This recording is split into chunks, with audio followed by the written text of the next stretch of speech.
취업은 해커스 대기업 해커스 공기업 해커스 최종학 크게 버렸어 가자. 그 다음 21번 문제 보겠습니다. 다음 그림과 조건의 직장인 가불병이 마일리지 혜택에 있는 알뜰 교통카드를 사용해서 출근하는 방법 및 교통비에 관한 자료입니다. 이에 근거해서 월간 출근 교통비를 많이 지출하는 직장인부터 순서대로 나열하면 이라고 했습니다. 일단 그림 볼까요? 이 그림 관련해서 정보를 바로 보겠습니다. 가불병에 대해서 지금 이동거리 A가 있고, 그 다음에 1인당 대중교통에 대한 그 요금이 나와 있고요. 그 다음 두 번째 이동거리 B가 있고, 월간 출근 횟수하고요, 저소득층에 대한 여부 체크되어 있습니다. 자, 바로 아래 조건 보시면 월간 출근 교통비를 구하는 거, 이 식을 갖고 우리가 이제 그 계산 결과에 따라서 이제 순서대로 나열을 해볼 필요가 있는 거죠.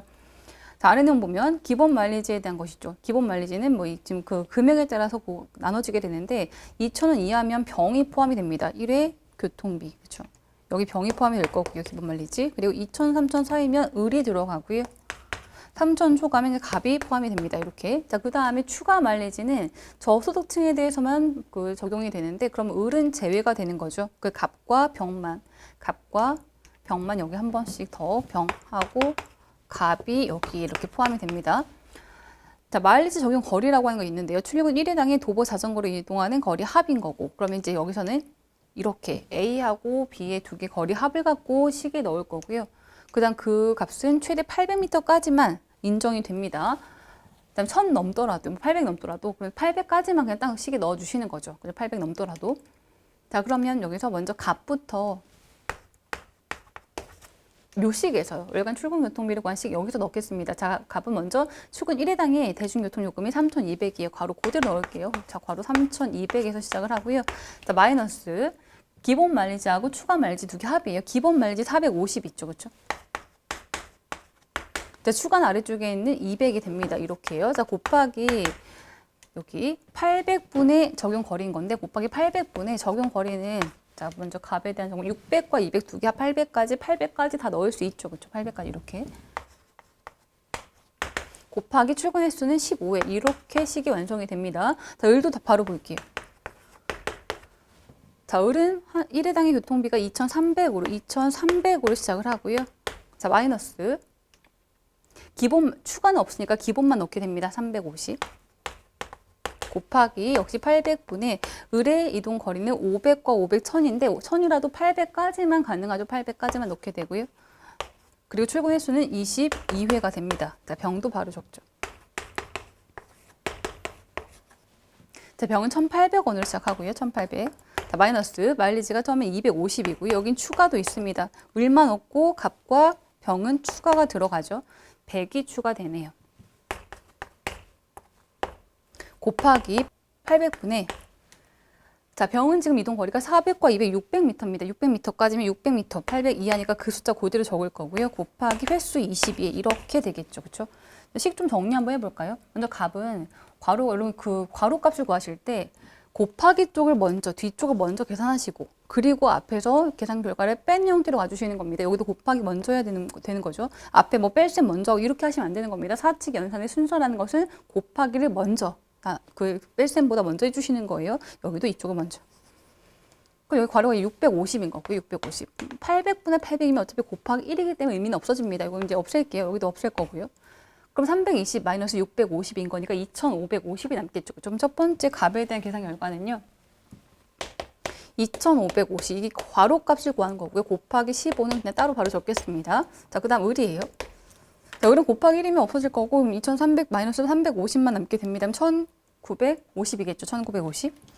자, 1950 곱하기 22로 정리가 되네요. 괄호 값은 이거 괄호 안까지만 정리하고 바깥에 곱하기 그 출근 횟수는 그냥 따로 적겠습니다. 자, 병은요. 자, 250에 지금 100을 더하면 350이죠. 350에다가 여기 곱하기 4분의 3 되겠죠. 4분의 3.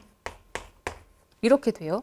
4분의 3이면 이 부분이 계산이 살짝 필요하겠습니다. 350하고 4 요거 나누기 한번 해주시면 여기가 한 87.5가 나올 거고 87.5 곱하기 3 하면 대략 한 260 정도로, 여기를 대략 한 260 정도로 계산 한번 해볼까요? 약간 오차 가져갈게요. 그럼 1800 마이너스 260이면 1540 곱하기 22 이렇게 되겠죠. 일단 여기서 을과 병은 곱하기 22가 똑같아서 앞쪽 숫자가 큰 을이 클 수밖에 없습니다. 여기서는 두 개 중에서는 을이 병보다 일단 클 수밖에 없죠. 식의 구조상. 그렇죠? 그럼 이제 갑하고 을의 관계를 여기를 한번 비교 한번 해볼게요. 곱셈식 대소 관계 비교하는 방법으로 가볼 건데 항상 숫자의 관계는 증가 쪽으로 보게 됩니다. 그래서 1950에서 2550까지면 플러스 500, 600 정도? 600 정도가 증가가 될 거고요. 여기는 플러스 7 이렇게 증가가 되어 있는 거죠. 근데 여러분 뒤에서 보시면 15에서 7, 15에서 7 증가한 것은 한 거의 절반 정도를 증가시킨 겁니다. 15의 절반이면 7.5인데 뭐 7, 거의 절반 가까이 약 50% 정도를 증가시킨 거거든요. 반면에 1950에서 600이라고 하는 것은 어떤가요? 절반 절대로 한 3분의 1 정도도 채 안 될 거거든요. 그래서 이 두 개의 증가율 중에서는 아래쪽으로 간 게 더 큽니다. 그럼 갑과 을 중에서는 큰 걸 받은 거, 증가율이 큰 거 받은 쪽이 계산 결과가 크다. 이렇게 비교해 주시는 거죠. 갑과 을은 을이 갑보다 크게 되겠죠. 아래쪽 간 비율이 더 높기 때문에. 자, 그러면 을은 갑보다도 병보다도 커요. 우리가 비교할 것은 이제 갑과 병의 관계가 필요한 건데 갑과 병 볼까요? 자, 15에서 22까지는 여기 똑같습니다. 7이 증가가 되어 있는 거예요. 플러스 7. 여기도 한 대략 절반 정도, 50%는 조금 안 되긴 하지만, 그런데 1540에서 2550까지는 플러스 1000 정도가 합니다. 여기서는 이만큼 한 것은 플러스 1000 정도. 플러스 1000 정도가 증가가 됐죠. 그럼 1500에서 1000이라고 하는 것은 절반보다 훨씬 더 뛰어넘겠죠. 15에서 7은 한 절반 가까이, 좀 절반 좀 안 되는 비율이었는데 1500에서 1000을 증가시킨 것은 절반이면 한 7, 800 나올 건데 그 이상을 위로 준 겁니다. 그럼 둘 중에서 더 큰 걸 받은 쪽은 병과 갑 중에 갑이 더 큰 걸 받은 거예요. 그렇죠? 그래서 갑이 병보다 크게 되겠죠. 자, 순서 다 나열하면 을은 갑보다 크고 갑은 병보다도 큽니다. 요 뒤에 병이 붙어야 되겠네요. 순서로는 을, 갑, 병 순서가 됩니다. 곱셈식 관계 비교로 넣어본 거예요. 여기는 한 50% 정도, 여기는 50%그 이상을 증가시킨 거라서 위쪽이 더 큰 거 받은 쪽 관계 비교했죠. 자, 을, 갑, 병의 순서로요. 자, 정답은 3번. 답은 3번이 정답이 되겠죠. 3번. 그리고 이 문제는 일단 그 주어진 정보에 대한 요 내용을 빠르게 식으로 바꾸는 것도 필요하고, 그리고 계산 결과를 내는 과정에서 곱하기 먼저 한다는 거 이것도 잊지 마시고요. 그리고 마지막은 곱셈식 대소 관계로 비교를 한번 이렇게 해봤습니다.